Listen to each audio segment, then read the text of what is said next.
Will, welcome to Brisbane. How excited are you to finally have your feet on the floor in Australia and be in this role? Yeah, words can't describe it. I'm professionally incredibly eager for the challenge. For my family that loves Australia like only imports can, I'm really eager for them to get over here and experience what I've experienced over the past few days.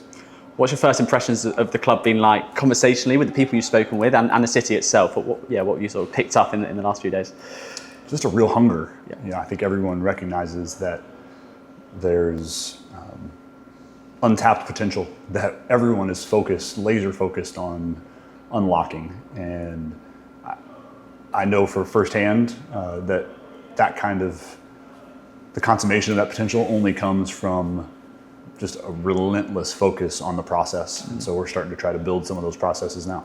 Let's talk about the specific. You obviously come in as head coach and president of basketball operations. Can you sort of break down what those two things mean in layman terms? Sure. I think that it's probably easiest just to think about it as in some organizations, the front office buys the groceries and the head coach cooks the meal.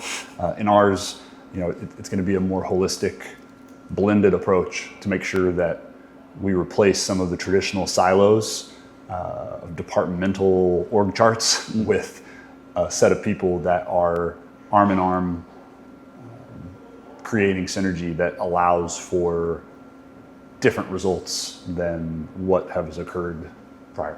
And who's involved in that process? Is it a case of that being the coaching team? Is it ownership? Is it CEO? Like who's involved in what goes on there? It's been all hands on deck, to be frank, to start. And as you'd expect, everyone recognizes that the club's had a lot of volatility. There's been a number of people who have stewarded the organization over the last several years, and I respect all of them and have really close relationships with some of them. And so I am learning more and more every day about the specific next steps that have to take place.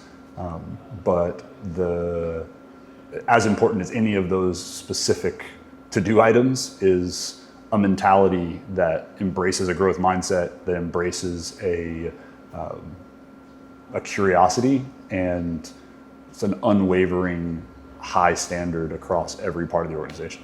Is that something that can be learned, do you feel, or is it something that people have innately? How does that work? Yeah, you can't be a growth mindset guy and think that it can't be learned. Yeah. So we certainly, you see it probably best exemplified by our players. We have guys in the gym right now that are 10-year pros that are refining their craft and getting ready for off-season competitions, getting their bodies back to 100% from injuries to go another year.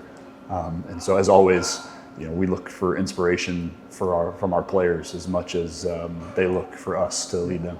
What can fans and members and the wider basketball community expect from a Will Weaver team? What's sort of the hallmarks of the teams you coach, do you feel? Yeah, I think that I'm certainly not a marketing guru, so I'll surely be lacking in my soundbite creation, which may make some more confident that I can actually deliver on some of those nice sounding cliches that other coaches do a great job of putting in their press conferences. But no one is going to work harder and more consistently and bring an approach that is more even keel and unwavering than I am. And I'm hunting right now for humans that are similar in their ambition and their drive and their unselfishness. And so those are the kind of players that we want. Those are the kind of staff members that we need. And we're lucky that there's been a lot of folks putting their hands up to offer their help. I guess you've got global experience to help in that endeavour, to lean on experience-wise. You've been in Europe, you've done international basketball, NBA, MDL. So what do you feel like from those experiences can you bring into the environment here? I think that the basketball world is more connected than ever. Obviously the last 3 teams alive in the NBL playoffs are all coached by my fellow countrymen. All of those guys have experience in a wide range of leagues all over the world. And so the NBL is a mirror to what's gone on in basketball, where somebody that's coached in American college, who's coached in the Olympics, who's coached in Paris, who's coached another NBL team, has many colleagues who have done the same thing, right? We've got players that have played all over the world and are bringing all those learnings and all the, you can only be benefited from those different experiences as you identify the same types of puzzles that you're always trying to solve, a little different perspective on how it can be solved better, cheaper, faster, more sustainably. The, I guess, biggest thing that the fans and members have to look forward to in the next few months is the construction of the roster. How do you, as a head coach and president of basketball operations, go about that construction? What do you need to put in place for a successful team ultimately in NBL 27? I think the first thing is just telling our story, you know, and listening to feedback that we get about where our opportunity overlaps with people's goals. And I think you get the most when incentives are aligned. You know, we want to be a club that provides rocket fuel for people that are chasing their dreams. And I think that there's long been folks that have dreamed of living in Brisbane. And so that's in and of itself a real advantage in recruiting. But beyond that, I think our fans are going to enjoy seeing and being on the journey with somebody that has great potential, that has sacrificed to be here. We surely won't be the highest paying club in the NBL next season. But that means that our players, by definition, and our staff members are going to be people who want to be here and who are betting on us and betting on themselves to outkick their coverage.